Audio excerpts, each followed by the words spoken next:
Hello students, हम लोग पढ़ रहे हैं बायोटेक्नोलॉजी। लास्ट चैप्टर में हमने बात की थी बायोटेक्नोलॉजी के इंट्रोडक्शन, स्कोप एंड सिग्निफिकेंस की। आज हम पढ़ेंगे हिस्ट्री ऑफ बायोटेक्नोलॉजी, मतलब जैव तकनीकी की इतिहास। अगर हम बायोटेक्नोलॉजी के इतिहास की बात करें तो इसे 3 फेज में डिवाइड किया जा सकता है। पहला एंशिएंट बायोटेक्नोलॉजी या प्राचीन जैव तकनीकी, दूसरा क्लासिकल बायोटेक्नोलॉजी या प्रतिष्ठित जैव तकनीकी, तीसरा मॉडर्न बायोटेक्नोलॉजी या आधुनिक जैव तकनीकी। सबसे पहले हम बात करते हैं एंशिएंट बायोटेक्नोलॉजी।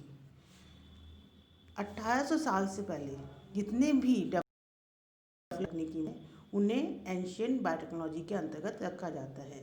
इन्हें डिस्कवरीज या डेवलपमेंट्स का नाम दिया गया। 6000 BC के अंदर सबसे पहले सुमेरियंस एंड बेबीलोनियंस ने यीस्ट का उपयोग किया बियर बनाने के लिए। उसके बाद 4000 BC के अंदर इजिप्ट में एक विधि की खोज की गई जिसमें यीस्ट का उपयोग करते हुए ब्रेड का निर्माण किया गया। 420 BC के अंदर ग्रीक फिलोसफर सुकरात ने ये परिकल्पना दी कि जनक व उनके संतानों में समान लक्षण पाए जाते हैं। 320 BC के अंदर ग्रीक फिलोसफर अरस्तु ने ये थ्योरी दी गई कि जितने भी आनुवंशिक लक्षण हैं वो फादर या पिता से इनहेरिटेड होते हैं। 1000 AD के अंदर theory of abiogenesis and spontaneous generation की थ्योरी दी गई, जिसके अनुसार नॉन लिविंग मैटर से जीवों की उत्पत्ति होती है। 1630 के अंदर विलियम हार्वे ने ये एक्सप्लेन किया कि प्लांट्स एंड एनिमल्स जो होते हैं वो समान रूप से जनन करते हैं और वे सेक्सुअली रिप्रोड्यूस करते हैं, मतलब लैंगिक रूप से जनन करते हैं। मार्सेलो मेल्पिजी ने माइक्रोस्कोप की सहायता से कैपिलरीज में ब्लड सर्कुलेशन को इन्वेस्टिगेट किया और उन्होंने पाई जो मस्तिष्क होता है वह स्पाइनल कॉर्ड से, ब्रेन जो होता है वो स्पाइनल कॉर्ड से बंडल और फाइबर्स द्वारा जुड़ा रहता है जो कि नर्वस सिस्टम का निर्माण करता है। 1673 में एंटनी वॉन ल्यूवेनहॉक ने प्रोटोजोआ एंड बैक्टीरिया जैसे माइक्रो ऑर्गेनिज्म या सूक्ष्म जीवों को एक्सप्लेन किया और साथ में ही उन्होंने जो ये माइक्रो ऑर्गेनिज्म जो है उनको आइडेंटिफाई किया, उनके रोल को, उनका जो एक रोल था उसको आइडेंटिफाई किया कि उनके द्वारा फर्मेंटेशन या किण्वन की प्रक्रिया होती है। 1761 में इंग्लिश सर्जन एडवर्ड जेनर ने वैक्सीनेशन की खोज की। उन्होंने एक छोटे बच्चे के ऊपर वायरल स्मॉल पॉक्स वैक्सीन का उपयोग किया। तो ये थी एंशिएंट बायोटेक्नोलॉजी। अब हम बात करेंगे क्लासिकल बायोटेक्नोलॉजी की। 1800 से 1945 के बीच में जितनी भी बायोटेक्नोलॉजी क्षेत्र के अंदर जितनी भी डिस्कवरीज हुई उन्हें हम क्लासिकल बायोटेक्नोलॉजी के अंतर्गत रखते हैं। 1773 में रॉबर्ट ब्राउन ने न्यूक्लियस की खोज की। 1802 के अंदर बायोलॉजी शब्द जो है वो अस्तित्व में आया।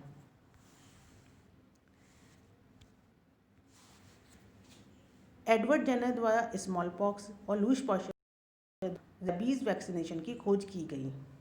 1856 में कार्ल लुडविग ने एक विधि खोजी जिसके द्वारा इन विट्रो कंडीशन या लेबोरेटरी के अंदर एनिमल ऑर्गन्स को एक्टिव एंड लाइव रखा जा सकता था। 1822 से 1895 के बीच में लुश पैस्चर ने यह सजेस्ट किया कि फर्मेंटेशन की प्रक्रिया या किण्वन जो होता है वह सूक्ष्म जीवों द्वारा होता है। 1859 में चार्ल्स डार्विन ने ये सजेस्ट किया कि किसी भी एक पर्टिकुलर जियोग्राफिकल एरिया में किसी पॉपुलेशन, एनिमल पॉपुलेशन की बेस्ट सूटेड वैरायटी वहाँ पाई जाती है, मतलब वे वैराइटीज़ जो कि उस एनवायरनमेंट में बेस्ट अडप्टेड होती हैं वह वहाँ फ्लरिश करती हैं। यह एक प्रोसेस द्वारा होता है जिसे कि नेचुरल सिलेक्शन कहते हैं। उन्होंने गैलापागोस आइलैंड के ऊपर अपना रिसर्च किया। उन्होंने देखा कि डिफरेंट उस एरिया के डिफरेंट आइलैंड के ऊपर फिंचेस जो बर्ड्स होती हैं उनका बीक साइज जो होता है वो डिफरेंट होता है और बीक साइज जो होता है वो उनकी हैबिट, फूड हैबिट जो होता है उसके लिए अडप्टेड होता है।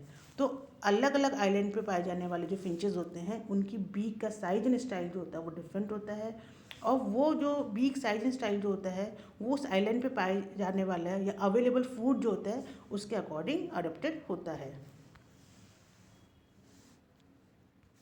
1863 में पाश्चर ने पाश्चराइजेशन या पाश्चुरीकरण की विधि की खोज की।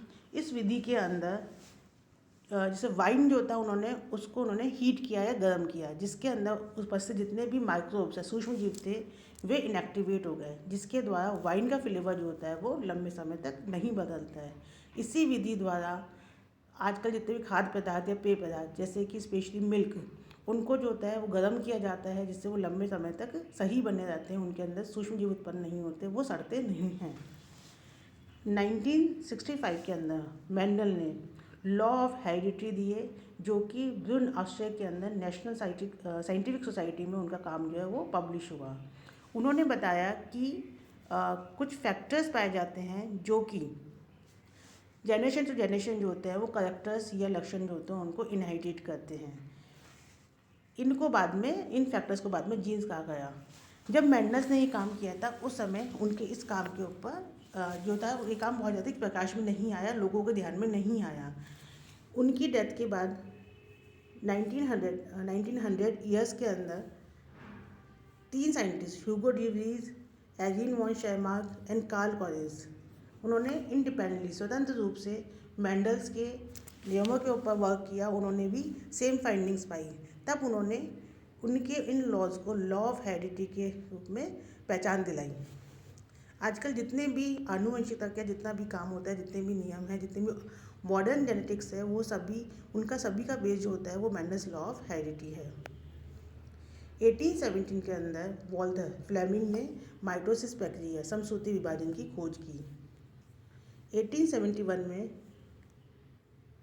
कोच ने एंथ्रेक्स की खोज की और उन्होंने कुछ टेक्निक्स खोज की जिनके द्वारा सूक्ष्म जीवों को स्टेन किया जा सकता था, उनका कल्चर बनाया जा सकता या उनको आइडेंटिफाई किया जा सकता था।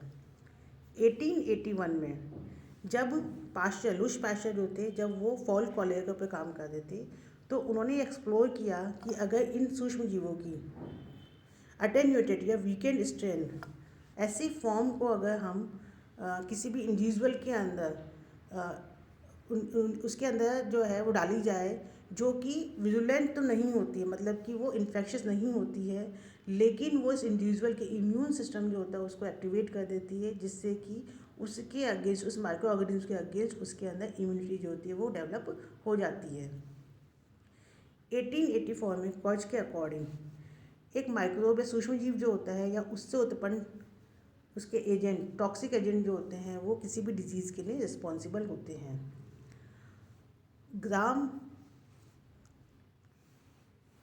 साइंटिस्ट ग्राम ने बैक्टीरिया को स्टेन करने के लिए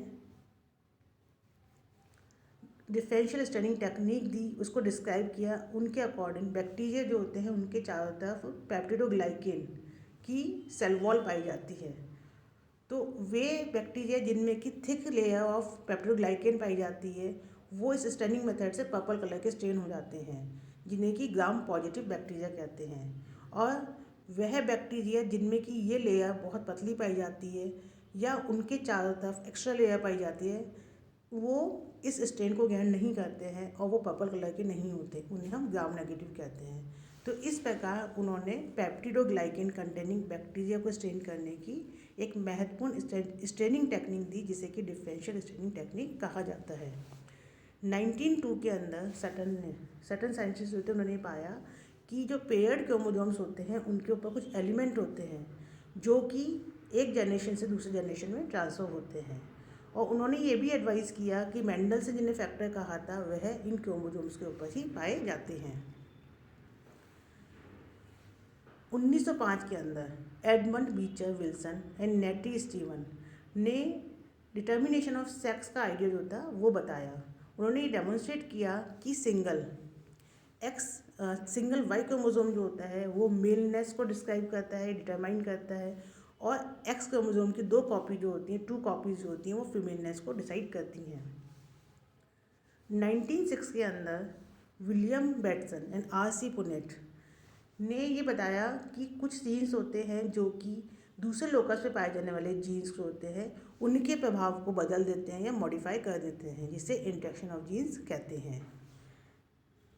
1960 के अंदर थॉमस हन मॉर्गन ने, जबकि वो फल मक्खी या फ्रूट फ्लाई के ऊपर काम कर रहे थे, तो उन्होंने देखा कि क्रोमोसोम्स जो होते हैं उनका आनुवंशिकता में एक डेफिनेट रोल होता है, या आनुवंशिकता के लिए, हेरिडिटी के लिए जो क्रोमोसोम्स होते हैं वो रिस्पॉन्सिबल होते हैं।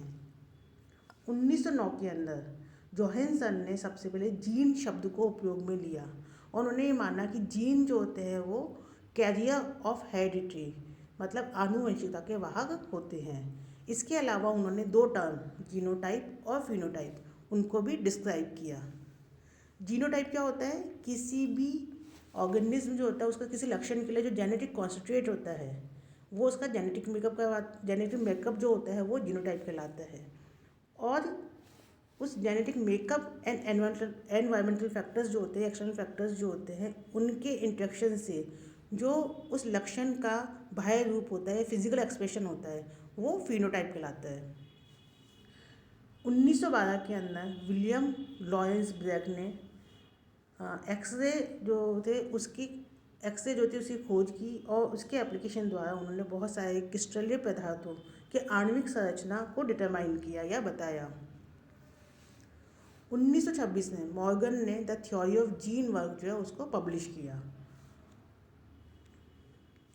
1928 में अलेक्जेंडर फ्लेमिंग ने पेनिसिलिन एंटीबायोटिक की खोज की।